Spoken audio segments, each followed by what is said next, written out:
বিসমিল্লাহির রহমানির রহিম। জাতীয় বিশ্ববিদ্যালয়ের অনলাইন ক্লাসে সবাইকে স্বাগতম। করোনাকালীন শিক্ষা কার্যক্রম চলমান রাখার স্বার্থে জাতীয় বিশ্ববিদ্যালয়ের উদ্যোগে অনলাইন ক্লাসে সংযুক্ত হতে পেরে আমি আনন্দিত। সবাইকে স্বাস্থ্যবিধি মেনে চলার আহ্বান জানাচ্ছি। যে সকল প্রিয় শিক্ষার্থী আমার সাথে আজকে যোগদান করেছো তাদের সবাইকে আন্তরিক ধন্যবাদ জানাচ্ছি। কৃতজ্ঞতা প্রকাশ করছি জাতীয় বিশ্ববিদ্যালয় কর্তৃপক্ষের কাছে আমাকে এই কাজে সংযুক্ত করবার জন্য।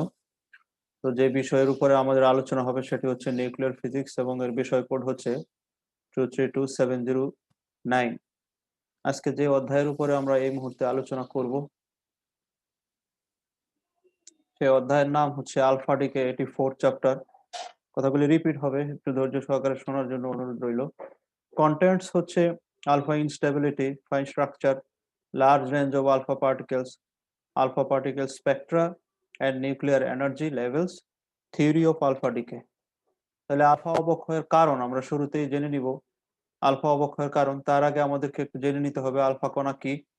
আমরা আগেই বলেছি, তেজস্ক্রিয়তার চ্যাপ্টার যখন পড়লাম তখন আমরা বলে দিয়েছিলাম যে অস্থিতিশীল নিউক্লিয়াস, সকল নিউক্লিয়াস থেকে নয়, আনস্টেবল নিউক্লিয়াস যাদের অ্যাটমিক নাম্বার মোর দেন 82, সে সকল নিউক্লিয়াসের মধ্য থেকে দুইটি প্রোটন এবং দুইটি নিউট্রন একসাথে সংযুক্ত হয়ে সংঘবদ্ধ আকারে যদি নিউক্লিয়াস থেকে বের হয়ে আসতে পারে তাহলে এই সংঘবদ্ধ অবস্থাকে বলা হয় আলফা কণা। অর্থাৎ আলফা কণার চার্জ আছে এবং আলফা কণার ভরও আছে। এখন প্রশ্ন হলো যে দুইটি প্রোটন আর দুইটি নিউট্রন একসাথে সংঘবদ্ধ হয়ে কেন বের হয়ে আসবে, নিউক্লিয়াসের তাতে কি লাভ হবে, সেই কারণ এখানে ব্যাখ্যা করা হচ্ছে যে আলফা কণা কি কারণে বের হয়ে আসে।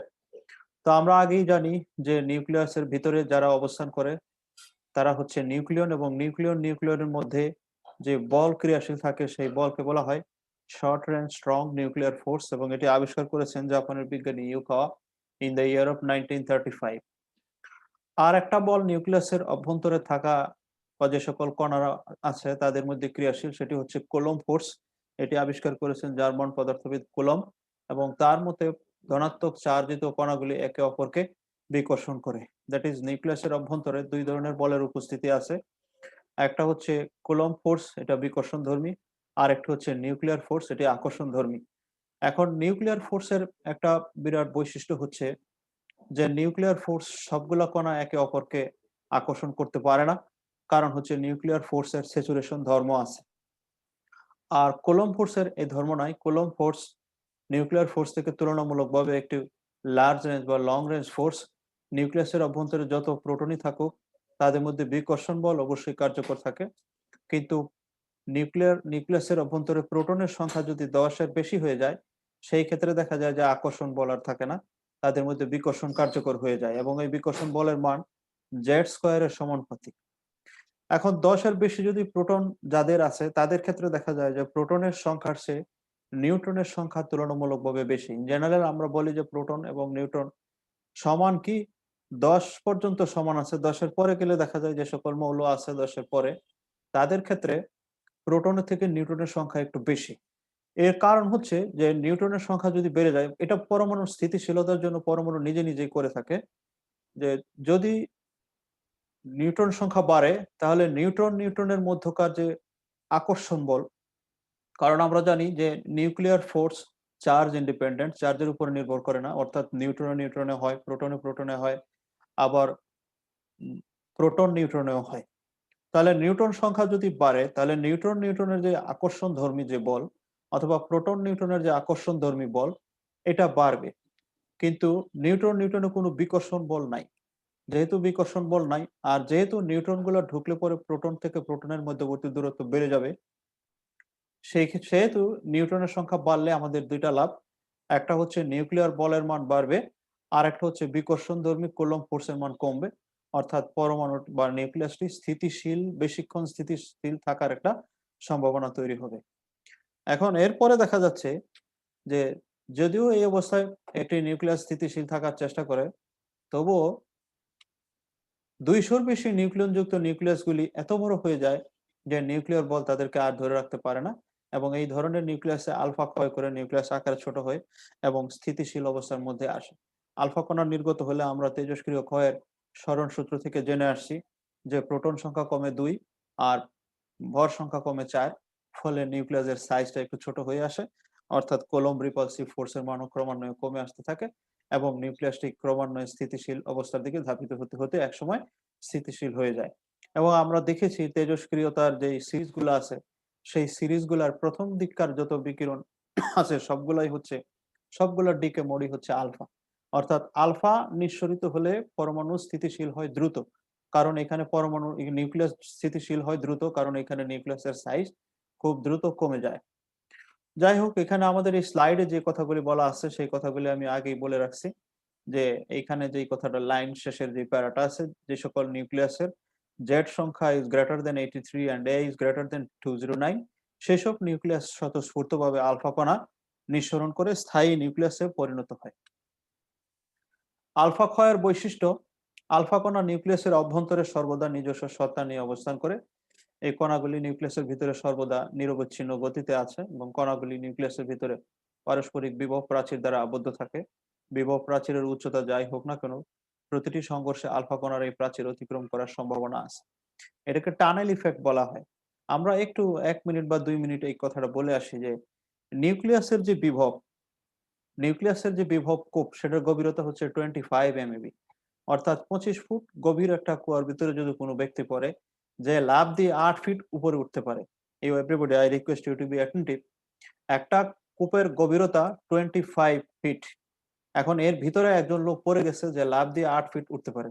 তাহলে এই কূপের ভিতর থেকে ওই লোকের বের হওয়ার কোনো সম্ভাবনা আমরা ক্লাসিক্যালি দেখতে পাই না, কিন্তু অ্যাকর্ডিং টু কোয়ান্টাম মেকানিক্স বলছে যে একটা কূপের 25 ফিট গভীর বা 25 MeV শক্তি সম্পন্ন কোনো কূপের ভিতরে যদি 8 MeV আলফা কণার এভারেজ এনার্জি হচ্ছে 8 MeV যদি পড়ে যায়, তাহলে এই টানেল ইফেক্ট অনুযায়ী প্রত্যেকটা সংঘর্ষে সেখান থেকে আলফা কণা বের হয়ে আসার একটা সম্ভাবনা আছে। এটা কোয়ান্টাম মেকানিক্স এর একটি বিশেষ সিদ্ধান্তের আলোকে কথাটা বলা হলো। আমরা দেখি যে এখানে কারা আছে একটু দেখে নিচ্ছি, সবাইকেই আমরা একটু দেখানো। এবং কোয়ান্টাম বলবিজ্ঞান অনুসারে এরূপ একটি কণাকে বিভব প্রতিরোধ চূড়া অতিক্রম করতে হয় না, এটি সরাসরি সুড়ঙ্গকরণ প্রক্রিয়ায় বাইরে বেরিয়ে আসতে পারে। এখন প্রশ্ন হলো এটা অনেক ভালো একটা টপিক এবং এটা পরীক্ষায় আসে মাঝে মাঝে, যে একটি ভারী নিউক্লিয়াস থেকে প্রোটন, ডিউটেরন 2 হিলিয়াম 3 নিঃসরণ না হয়ে 2 হিলিয়াম 4 নিঃসরণ হওয়ার কারণ কি? একটা নিউক্লিয়াসের ভিতর থেকে প্রোটন বের হয় না, ডিউটেরনও বের হয় না, হিলিয়াম 3 যে আইসোটোপ সেটাও বের হয় না, বের হয় হচ্ছে 2He4। এটা বের হয় কেন? এটার কারণ হচ্ছে যে নিউক্লিয়াসের ভিতর থেকে কোনো কিছু যদি বের হয়ে আসতে চায় তাহলে তার শক্তি লাগে, এবং যতটুকু শক্তি দ্বারা নিউক্লিয়াস তাকে ধরে রাখছে তার থেকে বেশি শক্তি দ্বারা যদি সে ধাক্কা মারে তাহলে সে বের হতে পারে। এখন আলফা কণা বা হিলিয়াম নিউক্লিয়াসের ক্ষেত্রে হয় কি, যে এখানে 4টা প্রোটন, 4টা হলো তার ভর সংখ্যা 4, 2টি প্রোটন আছে আর 2টি নিউট্রন আছে। এই 2টি প্রোটন এবং 2টি নিউট্রনের আলাদা আলাদা ভরের যোগফল যা হয়, এরা একসাথে মিলিত হয়ে যখন একটা আলফা কণা গঠন করে তখন তাদের ভরের পরিমাণ কম হয়। অর্থাৎ এখানে একটু ভর ত্রুটি পাওয়া যায় এবং এই ভর ত্রুটির সমতুল্য যে শক্তি, সেই পরিমাণ শক্তি হলে এরা নিউক্লিয়াসের ভিতর থেকে বের হয়ে আসতে পারে। আমি আবারও বলছি, আলফা কণা গঠিত হয় যে সকল কণার সমন্বয়ে, সে সকল কণাগুলির আলাদা আলাদা ভরের যোগফল আলফা কণার ভরের চেয়ে কিছুটা বেশি হয় এবং এই বেশি যে ভর এটাকে মাস ডিফেক্ট বলা হয়। এবং এই মাস ডিফেক্টের করেসপন্ডিং যে এনার্জি, এই এনার্জির পরিমাণ এই পরিমাণ যতটুকু হইলে পরে তার পক্ষে নিউক্লিয়াসের থেকে বাইরে বের হয়ে আসা সম্ভব। এবং কিন্তু অন্যান্য যে কণাগুলি আছে যে যার কথা আমাদের বলা হলো, যে প্রোটনের তো মাস ডিফেক্ট থাকার কোনো সম্ভাবনাই নেই। হিলিয়াম 3 বা ডিউটেরন এদের ক্ষেত্রে এই ধরনের ঘটনা ঘটে না, ফলে তারা নিউক্লিয়াসের ভিতর থেকে বের হয়ে আসতে পারে না। নিউক্লিয়াসের ভিতর থেকে বের হয়ে আসার জন্য যে শর্ত ফিল আপ করতে হয় সেটি শুধুমাত্র আলফা কণারই আছে। নেক্সট আমরা পড়বো হচ্ছে আলফা কণা নিঃসরণের ক্ষেত্রে কিউ মান বা যে পরিমাণ এনার্জি রিলিজ হয় সেটা। এখানে একটা ইকুয়েশন আছে, আমরা একটু দেখার চেষ্টা করি। কিউ ভ্যালু ইকুয়েশনের নিউক্লিয়ার রিঅ্যাকশনের একটা কিউ ভ্যালু আছে এমআই মানে হচ্ছে জন অফ নিউক্লিয়াসের ভর, মানে যেখান থেকে আলফা কণা বের হয়ে আসবে সেটার ভর। আর আছে হচ্ছে এফ জাতক নিউক্লিয়াসের ভর, মানে আলফা কণা বের হওয়ার পরে যে নিউক্লিয়াসটা থেকে যাবে সেটা হলো জাতক নিউক্লিয়াস। আর হচ্ছে আলফা, আলফা হচ্ছে আলফা কণার ভর।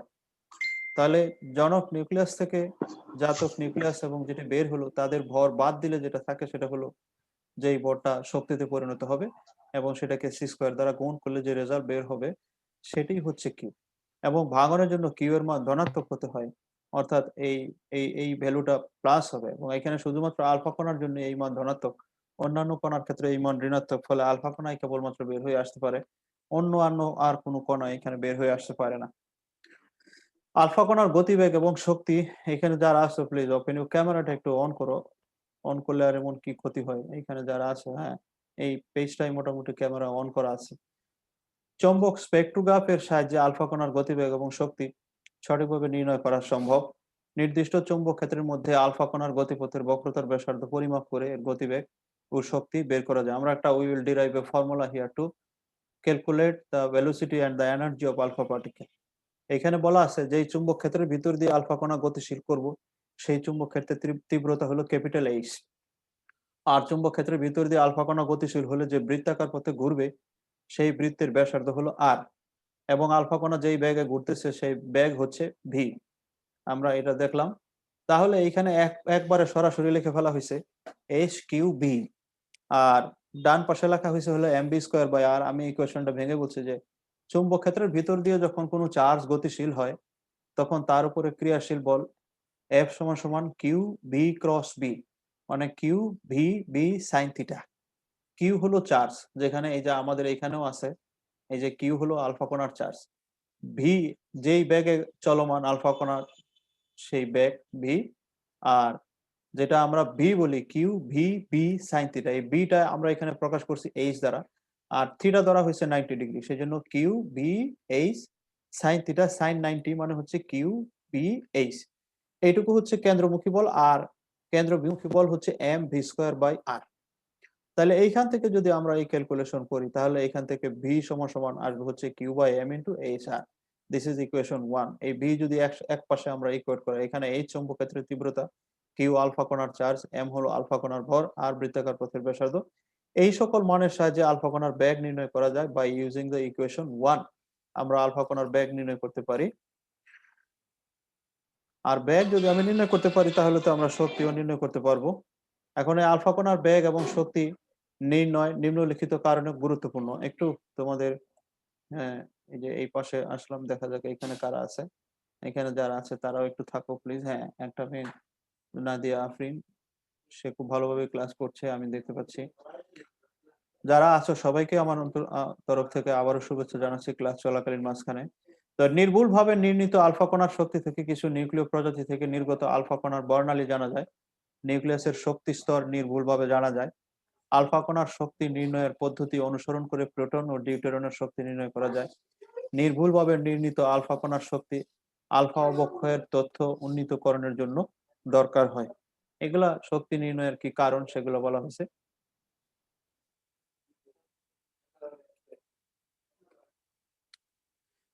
আলফা কণার পাল্লা, পাল্লা মানে আলফা কণা যখন কোনো মাধ্যমের ভিতর দিয়ে যায় তখন সে কতটুকু দূরত্ব অতিক্রম করতে পারে, that is the range of alpha particle. যেই দূরত্ব সে অতিক্রম করতে পারে। ইলেকট্রন অথবা প্রোটনের তুলনায় আলফা কণার ভর অনেক বেশি ভারী, এবং এটির ধনাত্মক চার্জের পরিমাণ +2e, মানে দুইটি প্রোটনের চার্জের সমান। কোনো পদার্থের অথবা বায়ুর মধ্য দিয়ে গমনের সময় এরা খুব দ্রুত শোষিত হয়, কারণ এরা অনেক বেশি ভারী, এবং যেহেতু এদের চার্জ আছে এবং সব পদার্থের মধ্যে চার্জ আছে সেজন্য চার্জ দ্বারা তারা আকৃষ্ট হয়। চার্জের মধ্যে আছে হলো ইলেকট্রন, মানে নিউক্লিয়াসের চারদিকে ইলেকট্রন ঘুরে, আর আমাদের আলফা কণা হচ্ছে ধনাত্মক, সেজন্য ধনাত্মক ঋণাত্মক দ্বারা আকৃষ্ট হয়, ফলে তারা খুব বেশি দূর যেতে পারে না। কাগজের কয়েকটি তেজস্ক্রিয় অবক্ষয়ে যে সকল আলফা কণা নির্গত হয়, কাগজের কয়েকটি শীট, 0.004 সেন্টিমিটার অ্যালুমিনিয়াম ফয়েল বা কয়েক সেন্টিমিটার পুরুত্বের বায়ু দ্বারাই আলফা কণাকে থামিয়ে দেওয়া যায়। আলফা কণার আয়নাইজেশন পাওয়ার অনেক বেশি, কিন্তু আলফা কণার পেনিট্রেটিং পাওয়ার খুব কম বা বেদনযোগ্যতা খুবই কম। আলফা কণার পাল্লা নির্ণয়ের জন্য এই আলফা কণার পাল্লার পরিমাপকৃত বিভিন্ন মান এবং শক্তি থেকে নিচের গাণিতিক সূত্রটি পাওয়া যায়। r is equal to a e to the power 3/2, r is equal to a e to the power 3/2, যেখানে r হচ্ছে আলফা কণার পাল্লা সেন্টিমিটার এককে প্রকাশিত, e is equal to alpha কণার গতিশক্তি মেগা ইলেকট্রন ভোল্ট পরিমাপকৃত, small a is a constant, e is equal to 0.315। এই প্রায়োগিক সম্পর্ক যা নির্দিষ্ট শক্তির জন্য প্রযোজ্য তাকে গাইগার সূত্র বলা হয়। আমাদের এই সূত্রের নাম হচ্ছে গাইগার সূত্র।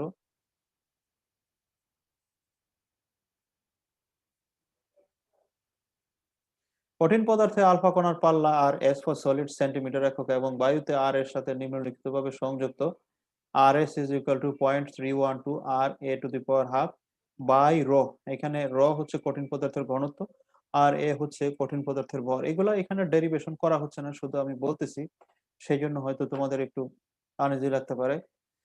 এনিওয়ে, তো গাইগার নাটাল সূত্র আলফার ক্ষেত্রে এটা একটা গুরুত্বপূর্ণ সূত্র। আলফা নিঃসরণকারী নিউক্লিয়াসের অর্ধায়ু এবং আলফা কণার গতিশক্তির মধ্যে একটি সুনির্দিষ্ট সম্পর্ক বিদ্যমান। 1911 সালে গাইগার এবং নাটাল লক্ষ্য করেন যে সকল আলফা কণার শক্তি যথেষ্ট কম তাদের আয়ুষ্কাল খুব বেশি, আবার যাদের শক্তি খুব বেশি তাদের অর্ধায়ু খুব কম।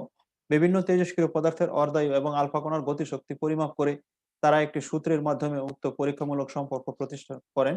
একে বলা হয় গাইগার নাটাল সূত্র। সম্পর্কটি হচ্ছে log W is equal to A log R plus B. এখানে ল্যামডা এবং আর যথাক্রমে ক্ষয় ধ্রুবক এবং আলফা কণার পাল্লা, এ ও বি হচ্ছে দুটি ধ্রুব রাশি।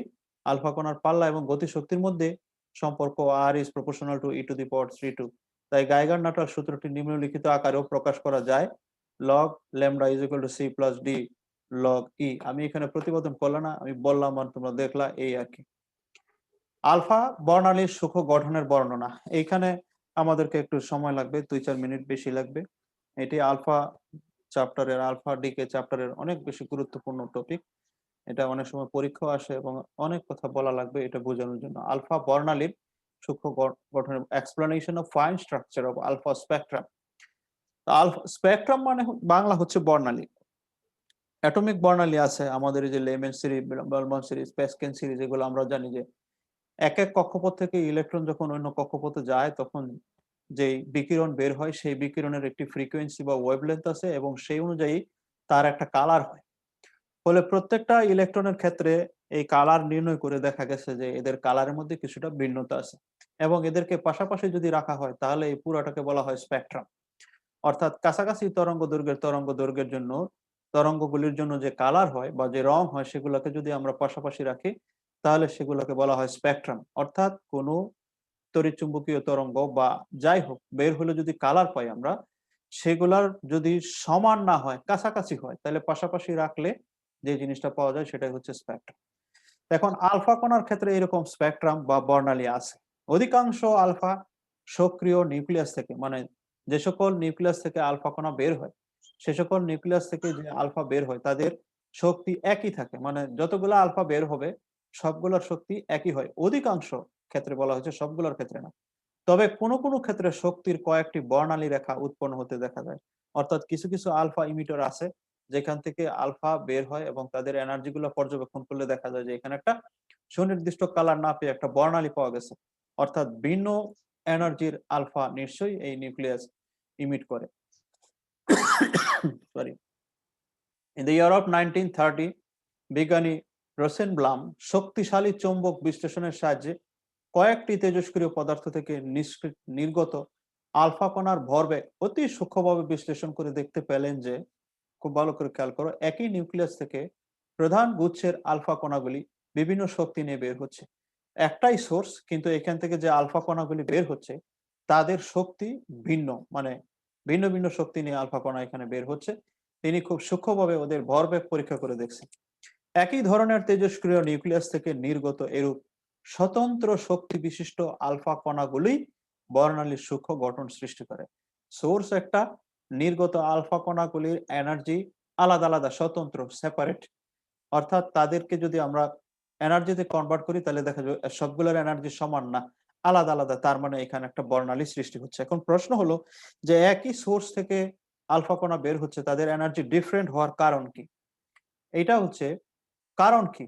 কারণ হলো একটি বিশেষ তেজস্ক্রিয় উপাদানের, একটু মন দিয়ে শুনতে হবে। আলফা ক্ষয়ের ফলে মূল যে নিউক্লিয়াস যেখান থেকে আলফা কণা বের হলো সেটা হলো প্যারেন্টস বা সেটা হলো জনক নিউক্লিয়াস। এই জনক নিউক্লিয়াসটি রূপান্তরিত হয়ে আরেকটি নিউক্লিয়াসে চলে যায়, যে নিউক্লিয়াসটিকে বলা হয় জাতক নিউক্লিয়াস। এখন সব ক্ষেত্রে জনক নিউক্লিয়াস থেকে জাতক নিউক্লিয়াসটি একটি নির্দিষ্ট শক্তি লেভেলে যায়, কিন্তু কিছু কিছু ক্ষেত্রে দেখা যায় যে জনক নিউক্লিয়াস থেকে আলফা কণাটি নিঃসৃত হওয়ার পরে জাতক নিউক্লিয়াসটি সম্পূর্ণ ভূমি স্তরে ফিরে যায় না।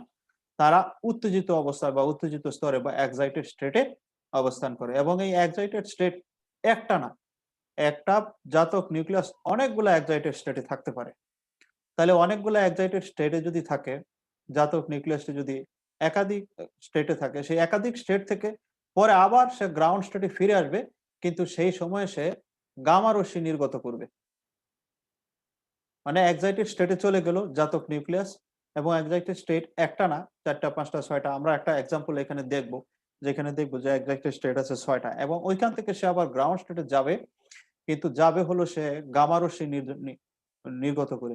তাহলে একাধিক স্তরে যখন আসে, উত্তেজিত স্তরে, তাহলে যেই স্তর থেকে উত্তেজিত স্তরে আসলো, এই ২ স্তরের শক্তির পার্থক্য সমান শক্তি নিয়েই আলফা কণা বের হয়ে আসে। কিন্তু আমার শক্তির কনজারভেশন রলে অসুবিধা হয় না, কারণ সে আবার আল্টিমেটলি গ্রাউন্ড স্টেটে ফিরে আসে। আমি যখন এক্সাম্পলটা দিব তখন এটা ক্লিয়ার বোঝা যাবে যে কি হইছে। আলফা তেজস্ক্রিয় উপাদান, আলফা ক্ষয়ের সাথে সাথে যুগপৎভাবে গামা ক্ষয় করে থাকে। একে উত্তেজিত জাতক নিউক্লিয়াস যে কয়টি উত্তেজিত স্তরে থাকতে পারে, সে কয়টি উত্তেজিত স্তর থেকে ভূমি অবস্থায় ফিরে আসতে যে কয় ধরনের শক্তির গামা নিঃসরণ করতে হয়, সেই প্রকার শক্তির আলফা এই ক্ষেত্রে পাওয়া যাবে। আমি এক্সাম্পলটা দিচ্ছি, এই যে এখানে দেখো এক্সাম্পল, প্লিজ একটু এক্সাম্পল। এখানে আমি আবার আগের স্লাইডে ফিরে আসব। এটা এই চ্যাপ্টারের লাস্ট টপিক।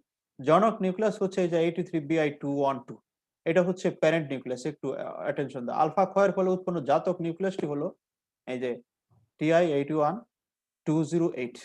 এখন দেখা গেছে এই যে জাতক নিউক্লিয়াস, তার উপশক্তি স্তর আছে মোট 6টা। 6টি উপশক্তি স্তরে সে থাকতে পারে। এখন আমরা যদি চিত্র দিয়ে দেখি, তাহলে আমরা এখানে দেখাই, এই যে আমাদের আগের যে স্লাইড আছে, এই আগের স্লাইডটাতে আমরা ফিরে যাই। আগের স্লাইড, এই যে এখানে দেখো, এই যে আগের স্লাইডটাতে আমরা আসলাম। এখন গাণিতিক সমস্যায় চলে গেছে, আমরা এই যে আগের স্লাইডটাতে আসলাম। দেখো আমাদের এই যে মৌলটা হচ্ছে 83, এখানে চলে গেলে আমার এটা চলে আসে 212। এইখান থেকে যে আসছে যেই নিউক্লিয়াসটা, এটা দেখো এখানে নাম আছে এই যে জাতক। এটা হচ্ছে এই যে Bi212 থেকে আলফা ক্ষয় সৃষ্টি করে টেলিনিয়াম হইতে পারে 208। এটার এই যে শক্তি স্তর আছে 6টা।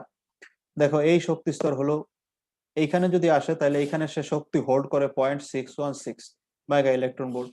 এটা 0.492, এটা 0.472, এটা 0.328, এটা 0.040, এটা হচ্ছে 0।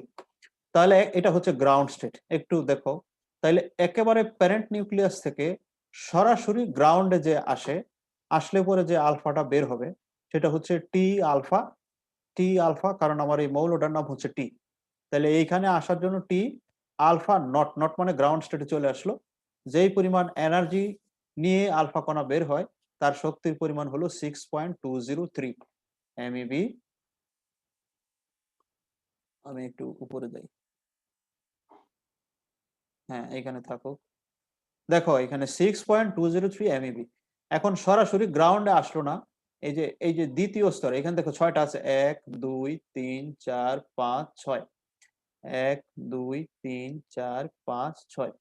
তাহলে এই একেবারে সরাসরি গ্রাউন্ডে আসলো না, সে যে উত্তেজিত শক্তি স্তরে আসলো, সেই উত্তেজিত শক্তি স্তরের শক্তি হলো 0.040। তাহলে এইখান থেকে এই শক্তি স্তরে আসতে তার শক্তি খরচ হলো হচ্ছে, যে আলফা বের হলো সেই আলফার শক্তি হচ্ছে দেখো 6.163। এখন যে উত্তেজিত স্তরে আসলো, এই উত্তেজিত স্তর থেকে এই দেখো এইখানে আমার কার্সারের দিকে একটু মন দাও, এখান থেকে যে গামা বের হয়েছে সেই গামার শক্তি হচ্ছে 0.04। অর্থাৎ এই যে শক্তি 0.04 থেকে যখন সে গ্রাউন্ড স্টেটে আসলো, তখন এই শক্তি গামা রে হিসেবে ইমিট করলো। তাহলে এই 0.04 যদি তুমি আবার 6.163 MeV সাথে মিলাও, তাহলে দেখা যাবে এই যে গ্রাউন্ড স্টেটে আসতে মোট যে শক্তি লাগে 6.203 পাওয়া গেছে। আমার এটা গেল এই যে এইটার আলফা 2, এটা হলো গ্রাউন্ড লেভ, এটা প্রথম। আর এটা দ্বিতীয় স্টেজে যে আসে, সে যে আলফা কণা নির্গত করে, দেখো তুমি চোখ বন্ধ করে রাখতেছো, মনে হয় Rafia Tanisha, you have got tired. আমাদের তো আর একটা ক্লাস করার ইচ্ছা আছে।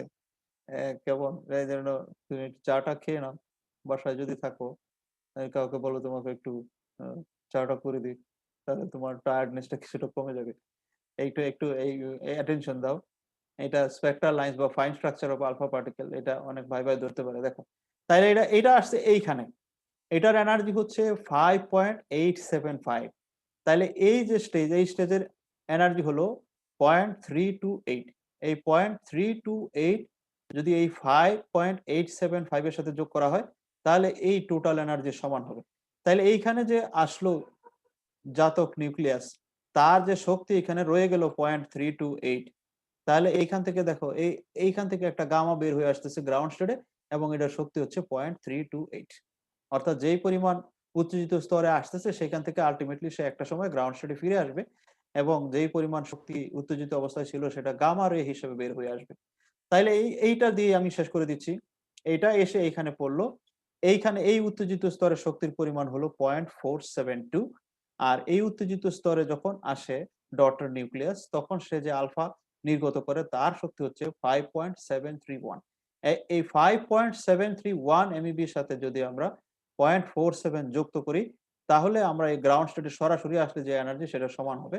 এখন দেখো এইখান থেকে ফোটন এই স্তরে আসে, আবার একটা ফোটন আছে একেবারে ডাইরেক্ট চলে আসতেছে গ্রাউন্ড স্টেটে এবং এটার এনার্জি এই উত্তেজিত স্তরের এনার্জি সমান 0.472। আর যদি এটা ধরি তাহলে এই স্তর দিয়া এই উত্তেজিত স্তর এখানে আসলো, আবার এখান থেকে আরেকটা ফোটন নির্গত করে এখানে আসলো, অর্থাৎ এইটা প্লাস এটা সমান সমান হবে এটা। তো এমনি ভাবে এই প্রত্যেকটা, অর্থাৎ নবজাতক বা জাতক নিউক্লিয়াস যে কয়টি উত্তেজিত স্তরে থাকতে পারবে সেই কয় রকমের আলফা বের হয়ে আসবে এবং ওই উত্তেজিত স্তর থেকে যখন আবার ভূমিস্তরে যাবে তখন সে গামা নিঃসরণের মাধ্যমে ওই অবস্থায় চলে যাবে। তার মানে যদি কোনো নিউক্লিয়াস বা আলফা ইমিটার এমন পাওয়া যায় যে একই সাথে আলফাও বের করতেছে আবার একই সাথে গামাও নিঃসরণ করতেছে, তাহলে ওই ধরনের আলফা ইমিটারের ক্ষেত্রে আমরা এই ফাইন স্ট্রাকচার পাবো। আর যারা সিঙ্গেল এনার্জির আলফা নির্গত করতেছে যে সকল মৌল, যে সকল তেজস্ক্রিয় নিউক্লিয়াস, তাদের ক্ষেত্রে আমরা এই ফাইন স্ট্রাকচার পাওয়ার কোনো সম্ভাবনা নেই। তাহলে এই ছিল আমাদের ফাইন স্ট্রাকচার। এই চিত্র দিয়ে আমি একটু বোঝানোর চেষ্টা করলাম। এখানে এই জনক নিউক্লিয়াসটি আলফা ক্ষয়ের ফলে উৎপন্ন জাতক নিউক্লিয়াসটি হলো এত, এবং পরীক্ষার সাহায্যে দেখা গেছে জাতক নিউক্লিয়াসের মোট 6টি উপশক্তি স্তরে থাকতে পারে। এই জন্য 6 ধরনের গামা বের হয়। আর যে কয় ধরনের ফোটন, 8 ধরনের ফোটন বের হইতে পারে, তাদের শক্তি যে 0.404 MeV, 0.144, 0.164, 0.288, 0.328, 0.432, 0.452 and 0.472 mega electron volt. এখানে জিরো একটা আসছে, এটা আমার লেখার ভুলে চলে আসছে। তাহলে এইগুলো ফাইন স্ট্রাকচার।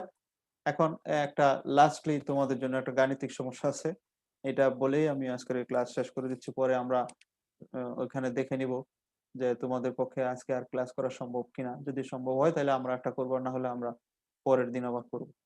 একটা মেয়েকে দেখলাম খুব টায়ার্ড হয়ে গেছে, বাকিদের অবস্থা কিরকম কে জানে। তোমাদের তো এখন খাওয়ার সময় হয়নি। এনিওয়ে, এই যে দেখো একটা তেজস্ক্রিয় নিউক্লিয়াস দেওয়া আছে, এটা গতিশক্তি নির্ণয় করতে বলছে। তো গতিশক্তি নির্ণয় করতে গেলে এটা যে আলফা ক্ষয় হয় তার একটা সমীকরণ, এই যে 23191, এটা আলফা বের করছে, ফলে 231 থেকে 4 গেছে 227, আর এটা হচ্ছে 89। এখন এই প্রত্যেকটা, এই যে এইটা এইটা এইটা এই তিনটার ভর দেওয়া আছে, তিনটা নিউক্লিয়াসেরই ভর দেওয়া আছে। এবং এইখান থেকে আমরা বিক্রিয়ার যে কিউ মান, কিউ ভ্যালু, এটা হচ্ছে mass of parents minus mass of daughters plus mass of alpha, এটা হলো mass defect into C square energy. Mass of parents দেওয়া আছে, তারপরে মাইনাস এই যে মাস অফ ডটার্স প্লাস হলো mass of alpha A M U into C square. এখন এটা থেকে এই দুইটা একসাথে যোগ করলে পরে এটা পাওয়া গেল, এটা থেকে এটা বাদ দিলাম, M U into C square, এটা বাদ দিলে পরে থাকে হলো এতটুকু সি স্কয়ার।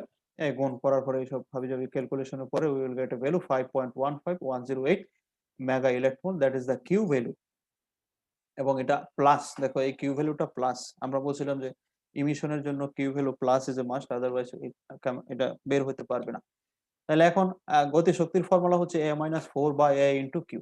এখন এই তো a তো আছে 231 minus 4 by 231 into 5.1518 MeV, is 5.06188 MeV. That quantity of energy, this is the kinetic energy of alpha particle. তো যাই হোক, আমরা এর মাধ্যমে আমাদের আলোচনার সমাপ্তি টানছি। যারা অংশগ্রহণ করলা তাদের সবাইকেই ধন্যবাদ জানাচ্ছি, কৃতজ্ঞতা প্রকাশ করছি এবং পরের ক্লাসে অংশগ্রহণ করবার জন্য আহ্বান জানাচ্ছি। আশা করি পরের ক্লাসে তোমরা অংশগ্রহণ করবা এবং ক্লাসটিকে সার্থকভাবে আমরা সম্পন্ন করতে পারবো। সবাই ভালো থাকো, সুস্থ থাকো, এই আশাবাদ ব্যক্ত করে আমরা এখানে শেষ করলাম। Thank you everybody.